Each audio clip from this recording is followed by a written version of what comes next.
Okay, so it's being recorded. And I want to thank our partners and collaborators. The City of Houston with their climate action plan, having people go solar really helps us all. So it aligns with the climate action plan. We have some other great partners: Houston Renewable Energy Group, Greentown Labs, Citizens Climate Lobby Houston, Sierra Club, South Union CDC, and Texas Interfaith Power and Light. They help get the word out about the co-op, and we're grateful to them. And Sophie, I'll let you take it from here. Thank you so much, Dory. So my first slide here in the presentation is a bit of information about Solar United Neighbours. So Solar United Neighbours is a 501 non-profit. It's not affiliated with any company or product. We're not selling you things. It's vendor neutral. We rely entirely on community engagement and involvement to bring people together as a solar enthusiasm community and help you fight for your energy rights. Our goal for this particular co-op and for Solar United Neighbours of Texas is to make the whole process of going solar feel less complicated. We'll give you unbiased help to find the right system for your home with a quality installation at a great price. So let's talk a little bit about an overview of our national work.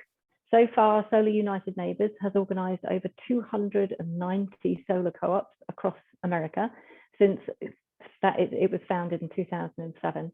So that's helped over 6,500 families install their solar, educated tens of thousands of people about solar, and installed almost 53 megawatts of installed capacity. That's got a huge economic impact in terms of the power that we're generating and a huge saving in carbon emissions. And you can see that on the slide there, and all the happy smiling faces of the people who've loved working with us to get this done. So Solar United Neighbours got thoroughly into Texas towards the very end of 2018. Since then, 144 people have already successfully used the co-ops to join the solar community.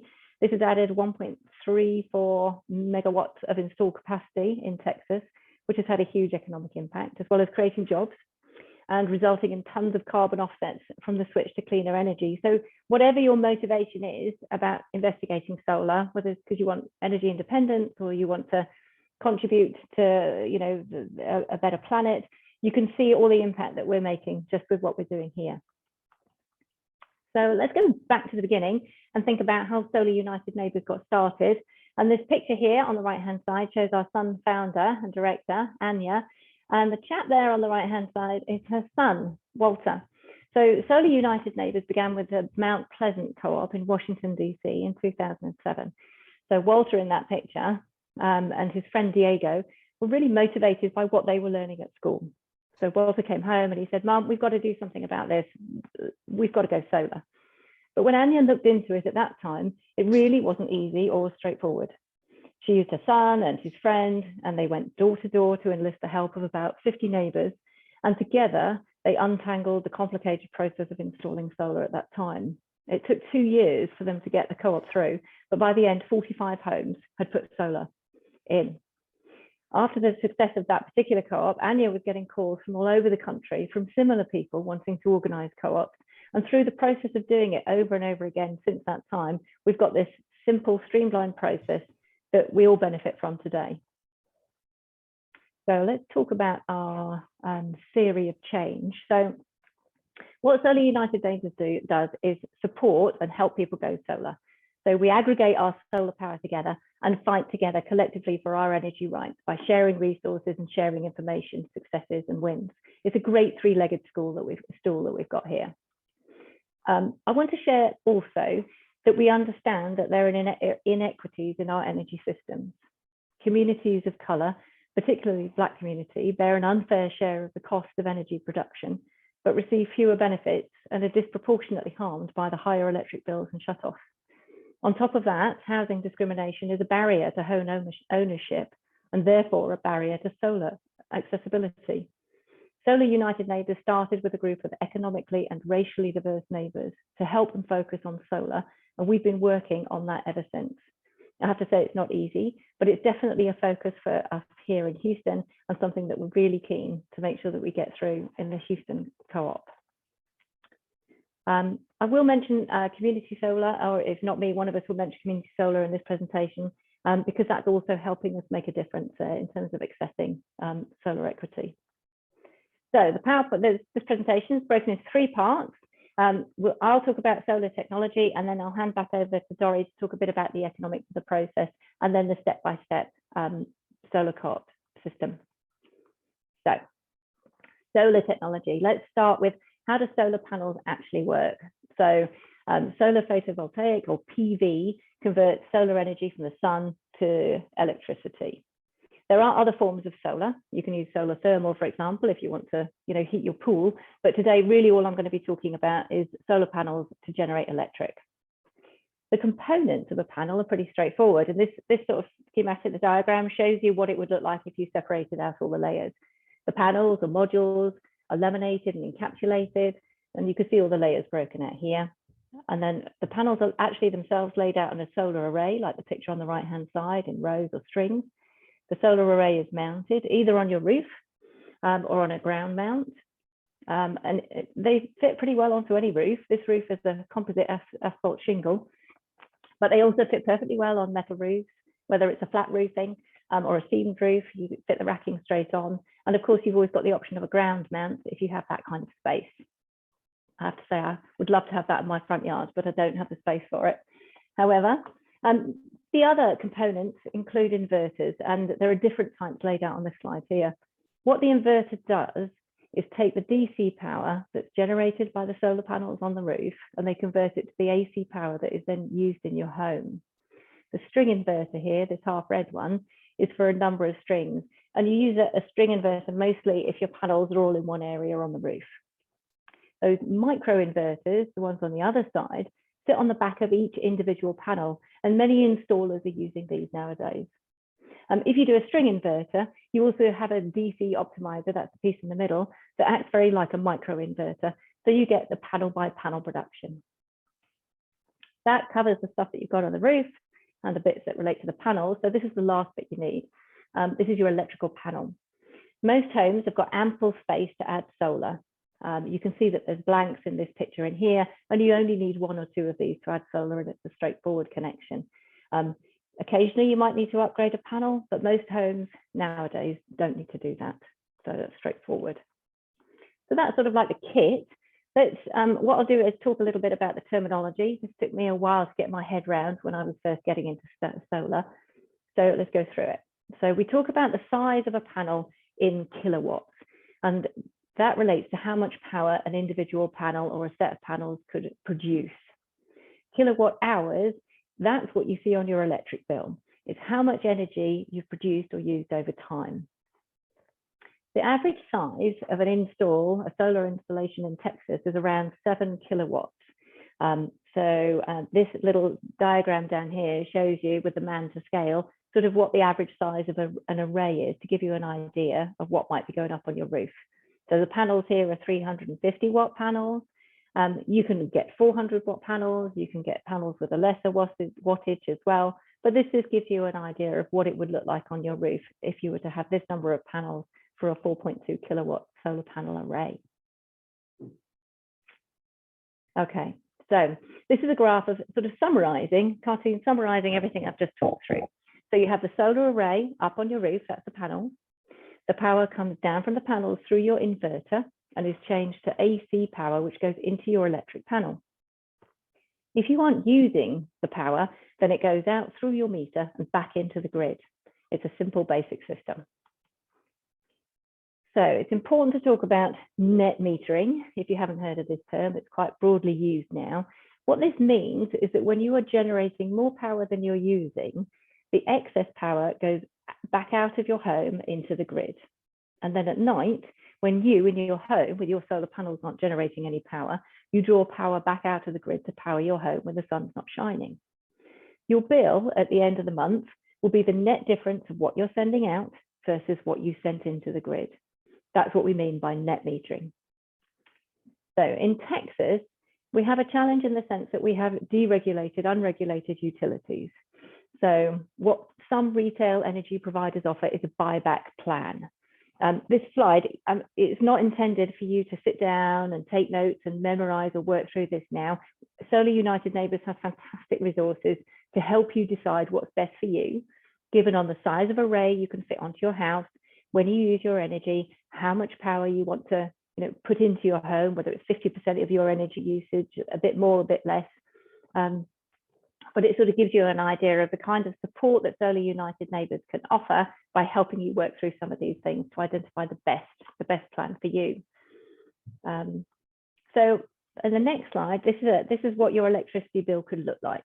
So I think this is actually one of Dorie's bills, but let me talk from my experience. So we built our house in 2013, and we have 36 panels of solar on our roof. But when the bill comes through, this is a snapshot. It sort of shows you what's happening. So on the bill, you'll see how much solar you generated in the period. And you'll see in this particular example that it was a one for one deal. So the amount of power that was generated was sold to the back to the grid at the same price at which we were buying it back in overnight when we weren't generating any power. So you see how much power you generated, how much power you ended up buying for the times when you weren't generating power, and then the bill that you have is the one minus the other. I love looking at these bills because I find it really exciting to see how much I'm getting in terms of free power that I'm generating and how much I'm getting paid for it. It's not often you get a utility company to pay you for anything. So it's, I always get pretty excited when I see these. Okay, let's talk about a good roof for solar. That's a common question, will my roof be able to take it? And again, when you become a member of the co-op, one of the things that Solar United Neighbours, one of the things we'll help you do is do a desktop review of your home and your roof. So we'll work through a checklist on your roof. So we do things like, which way is your roof pitch facing? South facing obviously is ideal because you're going to get the broadest amount of sun. You'll still get sun if you're facing in other directions, but south obviously is a fantastic one. We look at things like trees that you've got around your property. Where's the shading? Is there any shading? Make sure that you're going to generate the power that you want. And then we have a look at your roof. Have you got enough space to put it on? What sort of roof have you got? Having enough space on your roof is something you definitely have to think about. Ideally, in an ideal situation, we'd all have energy to zero, right? We'd generate enough energy through the solar panels so that we never had to buy anything back, except when we were not generating anything through sun. But maybe you don't have enough roof space, and your installer will help you work through that as well. So I did mention a bit when I talked about energy equity that solar is not an accessible option to some communities. Maybe you don't have enough cash, or you can't get the loan up front to do the solar investment. Or if you rent, or if you're in a condo, you may not have access to the roof at all, and certainly you might not have permission to put solar on top. Also here in deregulated Texas, you have to be within 1,000 feet of the array.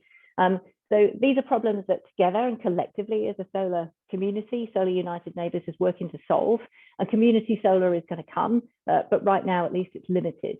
So, but it's certainly a priority for us because we really want to make energy equitable for all. So the last component that you can add is batteries. And actually this is becoming more and more of a common question. And certainly in the last co-op that we completed pretty recently, more than 50% of the contracts that were signed included a battery option. The idea behind this is if you don't have batteries and the power goes out, then your solar powered energy generation system by law has to shut down, because there is a risk that if it doesn't shut down, then you might be generating energy that's going back into the grid, and you couldn't risk having somebody working on the electric lines getting electrocuted because your house was pumping power back in. So what that means is that if there is a power outage and you don't have batteries, then you can't actually use your solar. And that could be frustrating if you're using it from the point of view of energy security. So after Storm Uri last year particularly, lots of people asked about adding batteries, because that means that your solar can keep ticking on safely, and essentially you become an energy island. You just carry on generating your energy, the power goes into your battery storage, and at night when you're not generating solar energy from the sun, your battery will just keep things ticking over. So that might be a fantastic option for you. And particularly if you are subject to frequent outages, if you've got critical loads at home where you really want to have control over the generation of your power, or because you want peace of mind.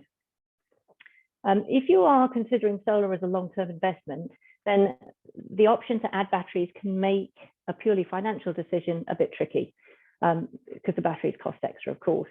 But you have to think of it as a peace of mind investment, because it'll give you that security. Centrepoint is not yet ready to pay us for our battery stored energy, but that will come eventually. That's a smart grid. That's where the future's going. We're just not there yet. Again, Solar United Neighbours has this amazing resource about battery storage, which I think was added in the last year.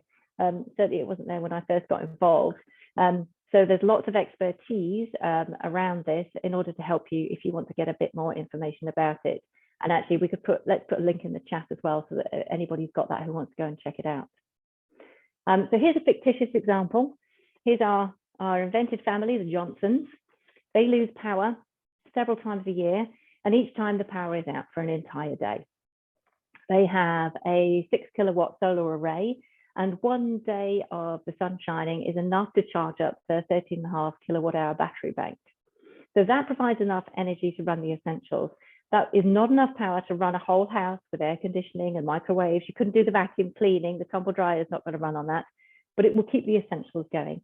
You know, it'll keep things comfortable for you. And sort of at the end, you don't have to throw all the food out of your fridge or your freezer.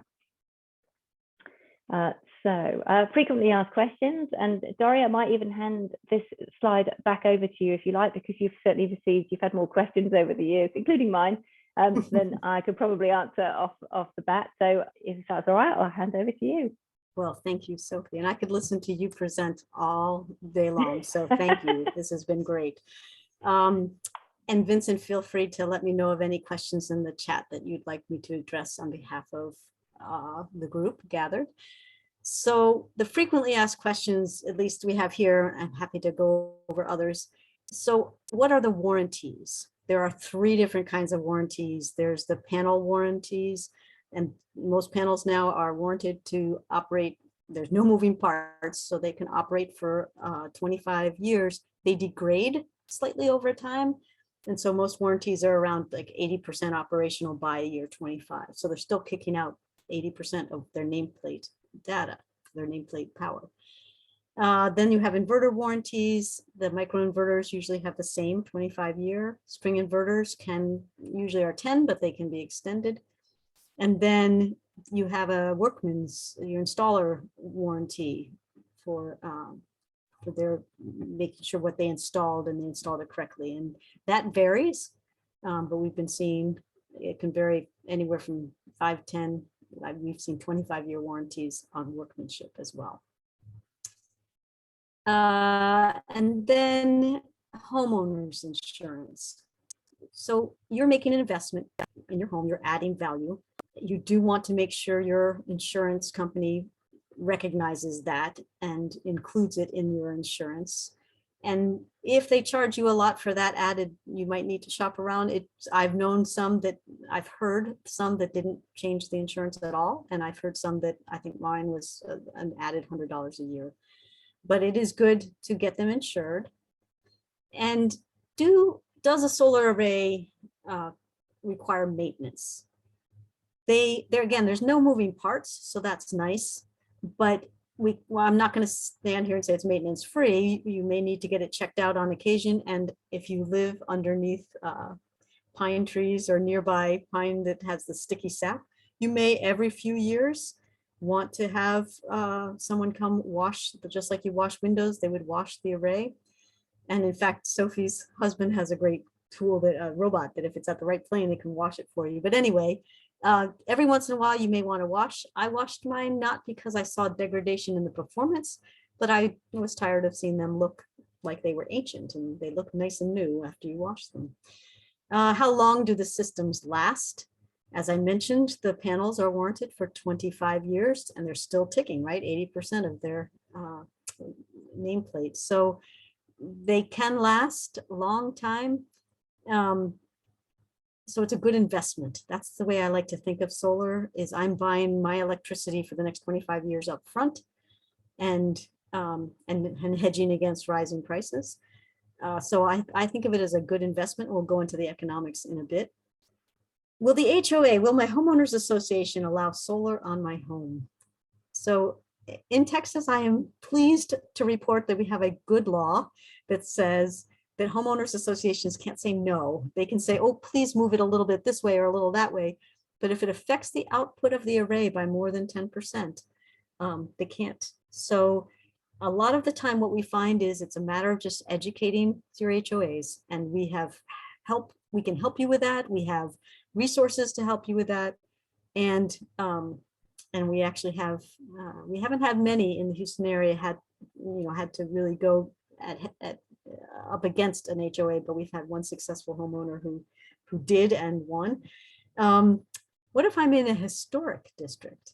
And again, we've had a co-op member that successfully got solar in a historic district. It's just an added layer, an added permit, and often the solar installer will take care of that on your behalf. So I'll pause here before we go on to solar economics and ask if there's any, you can unmute yourself if you have any burning questions you'd like us to address on behalf of the group. But if not, then solar economics is where we'll head to next. So I've already said, and I know I sound like a salesperson, and as Sophie said, we're nonprofit, we're not selling anything, we're educating and helping take down barriers to going solar. But really, solar is a great investment. I've had solar for now over 20 years in every place that I've lived, and I've never regretted it. And the price has come down. That said, and we still have the 26% federal income tax credit this year. It'll step down next year, but I always say there's never a better time to go solar than now, whatever now is, because with I hate to think of this war, but what it will do to price of everything, right? So this is a good time to go solar. And how does the co-op help us reduce costs for you? One, we go out to bid, so it's a competitive bid process. We'll talk more about that. But also, the biggest cost now, if the system components have come down, as you saw in the previous graph, the labor costs have trimmed. The cost that still is there for the installers is getting warm leads, getting educated leads, getting people like you who have taken the time to learn so that you can get before the installer and say, yes, I'm ready to go, or I have some questions. And that's where the co-op helps. We bring people together and educate them and help them to be ready to go solar. So we mentioned the federal income tax credit, and that is decreasing. So this is a great year to go solar. And this, by the way, we're not tax advisors, but you can take this. If you don't have as much liability to take it all in 1 year, you can string it out over 5 years. So it doesn't, you can use it over the next years. Okay, Sophie touched on the fact that until recently, until last December, we did have a buyback 1-for-1 that actually covered what's called TDU charges, your lines and poles. And that has is no longer fully available. They've changed it slightly because CenterPoint's price increasing their TDU charges. So you have choices. And again, we, as Sophie said, we like to make it simple for you. So this might look confusing and the next slide might look confusing, but we can help you get through it. This is about the size of the system relative to your energy usage. So if you were doing that, I want to try and make everything that I use. And so your export versus percent of import, you're trying to do 100%. Well, that 1-for-1 buyback would have brought you the best return on your investment. But if that's no longer there and it has some variation, we're going to show you that this orange line is the partial buyback. That's probably where we're going to be somewhere for the near term. And that's about a 15-year return on your investment. If you're doing a small array, and this may be when you say, well, you know what, I really want batteries, but batteries are not good unless you can charge the batteries back up again. So if you say, well, even though I really need a 8-kilowatt array, I'm going to go with just a 2-kilowatt array or 3-kilowatt and a battery, right? That's how I'm going to spend my money. Well, that's an efficiency measure. You're going to use all that electricity most likely without sending any of it back to the grid. So you can actually have a slightly better payback when you don't have any solar buyback plan. So complicated, but as Sophie said, we have partnered with Texas Power Guide. You can have a free analysis done once you know the size of your array. They'll look at your past energy use and they'll help you come up with the best at the moment retail energy plan for you.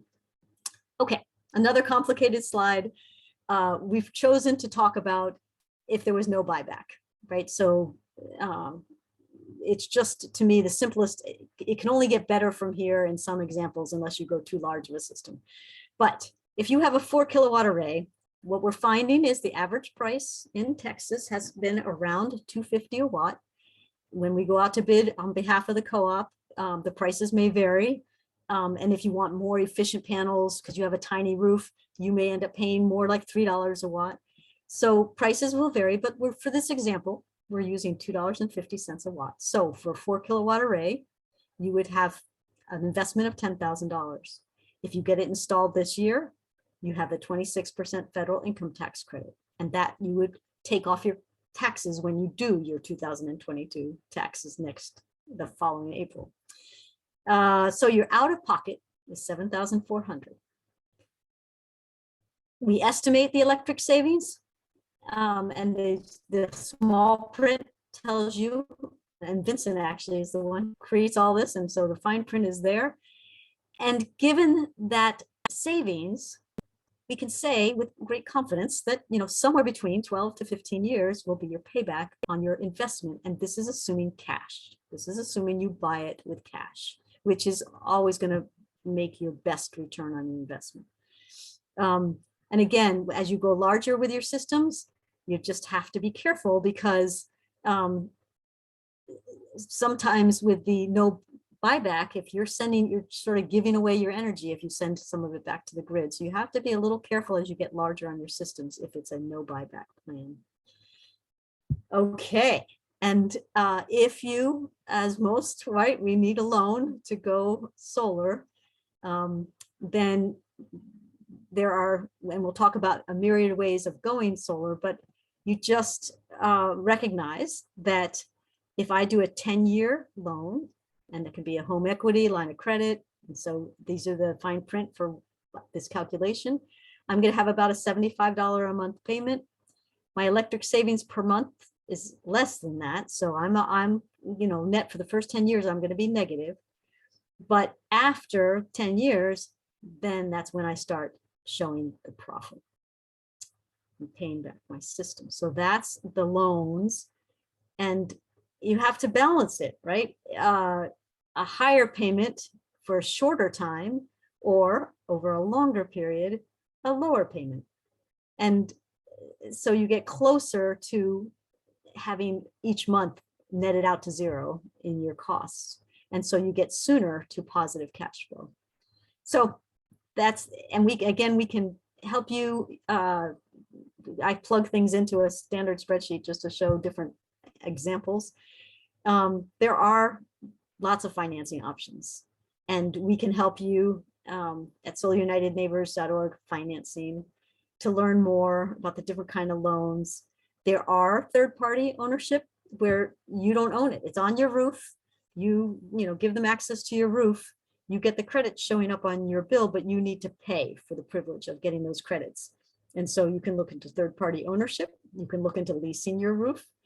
And for rural areas, for farmers particularly, there is the REAP program, the Rural Energy for America program. You can look to grants.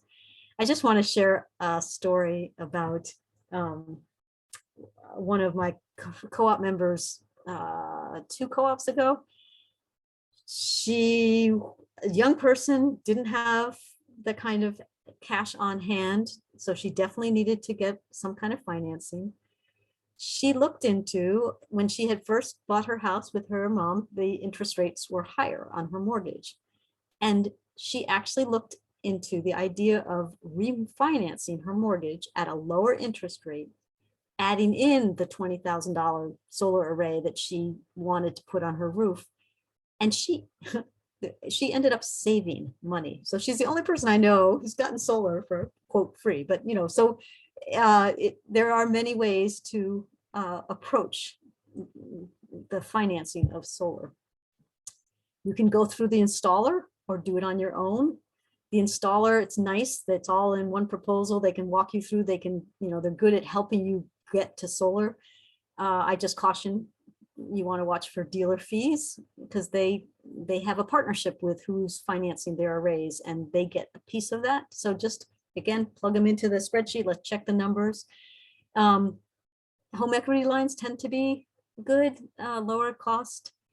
We have relationships with the Clean Energy Credit Union and Community First Credit Union through Solar United Neighbors. So they understand the benefit of solar and how good it is for your home. And so they try to reduce their barriers to financing. So many ways, and again, we have resources to help you. And I'll just check in our participants. Let me just see if we had invited another one of our champions, and I'm just going to see if, no, okay. So, and I will keep going unless, is that right? Yes, I'll keep going. So you got on this call because you wanted to learn more, and I thank you for that. And did I say, I should have said in the beginning, and I'll say it again, that this Solar United Neighbors Houston 2022 co-op is free to join, and there's no obligation to purchase. So we encourage you to join because you'll get a tailored proposal for your home at the known prices, at the competitive prices. And so it can't hurt, right? You don't have to sign anything, but I'll repeat that again at the end because that's why we're trying to grow this co-op. So why join a co-op? You're going to get a good value, and we'll help you make sure that the installers that are bidding are qualified. You'll get that kind of support both during this part, through the bidding process, and beyond as the installations happen. So Sun provides that support. The best part I like, though, is that you are with fellow solar enthusiasts. I have not met a solar enthusiast that I have not liked.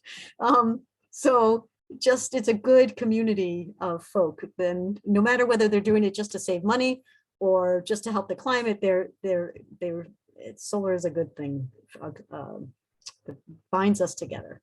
So, and the piece that Sophie mentioned, it's a three-legged, the theory of change. We bring people together, we educate them, and then we advocate for our solar rights. And you'll hear more about that, but that's important, that we make sure that we get fair credit for our investment that we've made, that we feed back to the grid, that we get good, fair credit for that. So we're gonna aggregate together. But I jump ahead first. With this co-op, we are in the stage of learning and signing up and spreading the word. So after you sign up, you want to make sure your neighbors know about it, as Anya did in the very first array. She got 50 of her neighbors to sign up and to consider going solar. So that's where we are right now. And with the Houston co-op, because last year we hit 300 members, we hit our limit really quickly.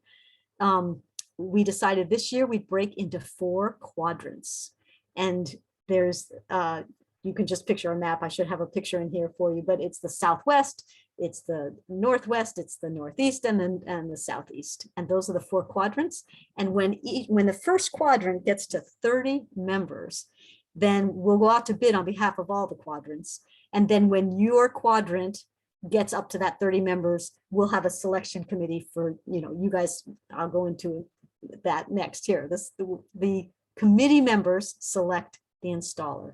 And we'll give you guidance, and we'll put the bids into a nice sheet that's very easy to work through and decide which installer is best for the whole co-op. And we'll give you information about your other co-op members. So a volunteer group of members from the co-op select the installer. And then we do put deadlines because, again, making a decision to go solar is a big decision. It's like buying that car. And in this case, we found that giving a deadline, there'll be other co-ops, but giving a deadline to this co-op is useful to help you make a decision one way or the other. So we do put a sign-up deadline. Then the installer will visit, and something during COVID, they've been doing it more and more online, but they will create a proposal with a known pricing that was in the bid proposal. that you will know ahead of time. All members that have signed up will know about the pricing. They will tailor the proposal to you. And here's one thing I just want to remember to say. Oftentimes they want to sell as big a system as your roof can handle or as your loads to get to 100%. You have the control to say, you know what, my budget is X. I'd rather just do Y, right? You can feed back to them what size system you think you want, or you can ask for several choices, right? You can do that. So then if you've come up with a proposal that you like, your family likes, and you're ready, you sign that contract with the installer. Solar United Neighbors, we don't have any legal obligation between you and your installer. And then the installation happens. Again, we're still here guiding and reporting back, and I like sending my updates, and I take pictures. I love pictures. And once everybody or most people are installed, there's reasons why some installations take longer. We have a celebration. We get together and party and celebrate, and again, build that community. So I don't know if you can tell, but that's why I love Solar United Neighbors, all those good reasons. So Sophie and I have been talking and talking. We hope that we have convinced you that to join the 2022 Houston Solar Co-op just by going to solarunitedneighbors.org/Houston and signing up and picking your quadrant. They'll ask you to pick your quadrant first, and then tell your friends and neighbors. And remember, it's free to join and there's no obligation, to purchase, right? So it's a great opportunity to learn. And that concludes, in a way, the main part of what the co-op is about. But I just want to give you an example of the advocacy work that Sun has been doing on a national level. We are working to get 30 million solar homes, 1 in every 4 homes having solar, and it's doable, and we need to do it now as we're coming out of COVID and growing our industry again. So we need to address climate change, we need to bring our economy back up, and we need to address the social injustices, and that's what powering the 30 million solar homes will do. And especially here in Texas, if we can get that community solar going. But I do have news about that I want to share. But this is an example of taking action. And we have an action happening in Texas as well about fair credit for our solar. So you'll probably hear more about that in the near future. But I want to share that I've been, our partners, Ephraim Jernigan with South Union CDC and Sun, have been working over the last 1.5 years to try and do a pilot 5 kilowatt discounted array that's cash flow positive year 1 on qualifying homes. And we have raised enough money for 2 homes so far.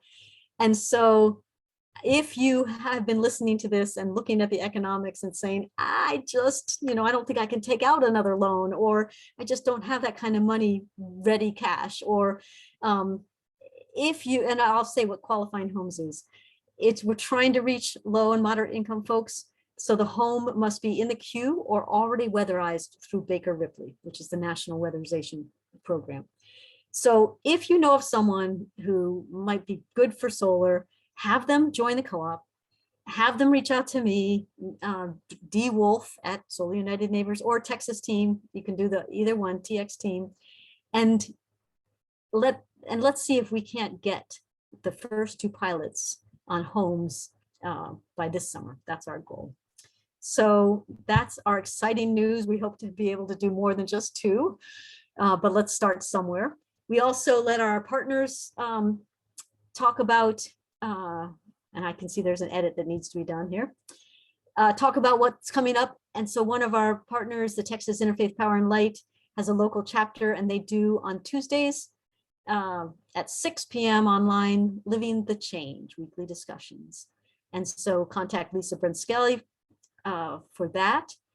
And one of our champions down in the Southwest quadrant, and the Southwest quadrant, I think, is going to reach 31st. John Glover is having a solar open yard, but it's Sunday, not Saturday. And the hours are 2 to 4. So I need to edit this, but it's Sunday at 2 to 4. So don't show up on Saturday. He will not be pleased. But he's happy to, he's a solar homeowner that went solar, I think, before the flood. But he then now is, I think he's on this co-op as well to get batteries. So he's doing it in 2 phases. Solar first, batteries next. And as long as you let your installer know that you're thinking of doing batteries next, that's, I think, a pretty easy add. And then what we remember, I talked about the celebration that we like to celebrate at the end of the co-op. Well, last year's co-op, the Houston 2021, is having their celebration on March 18th, Friday, 5 o'clock at Greentown Labs. And in theory, they're going to come out, these solar homeowners. And if you want to come, you can RSVP. And obviously this slide is too small and it's not fitting it in there, but you can RSVP by going to that solarunitedneighbors.org Houston. And there's John Glover right now. And John, I'm going to let you join and confess that this is Sunday and 2 to 4. I didn't have the right time or date. So John Glover is now here to say he's welcoming you to his solar open yard, I bet. John, you want to unmute and say hi? Can you hear me? Yes. Okay. Yes, having a solar open yard. I'd never heard of that term before until Dory used it. I don't know if she just made it up, but it makes sense. It'll be, no, not this Saturday. It's going to be on Sunday. I've told them that, but I didn't correct the sign yet. Okay, so Sunday between 2 and 4. I got the address right though, right? 8919. Yes, that's correct. And we'll have a little table out here with the red tablecloth on it, and we'll try to put lemonade or something like that. But the main thing is to be able to just come through and look at my sort of difficult to achieve installation. And then also look at the house next door that does not have solar, but looks like it's just crying to have solar. And so you're going to invite your neighbor to this little open yard. I already have. In fact, if they're on this call now, then they just heard me say that. Good. All right. Thank you, John, for doing that. And am I right that you are looking to get batteries? Did I say that correctly? That you have solar, but you're looking to add batteries, or am I misremembering?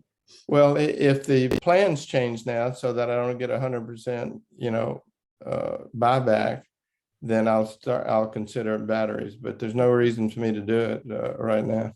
Okay. Well, except for backup, but I already had a backup generator, natural gas backup generator. So what can I say? Okay. It's already there. All right. So I was then talking about the celebration, which is on Friday, March 18th at the Greentown Labs. So it's a great space to check out as well. But come, there'll be some light hors d'oeuvres and drinks, and you can talk with homeowners and learn even more. And that is the end of our presentation. And Hannah Mitchell is not with us, but she's the Texas State Director. And again, I thank you, Sophie, for presenting. And we didn't have Ephraim with us, but we will on a future one, I'm sure. And Vincent, thank you for taking care of chat. Is there anything in the chat that we should address with everybody?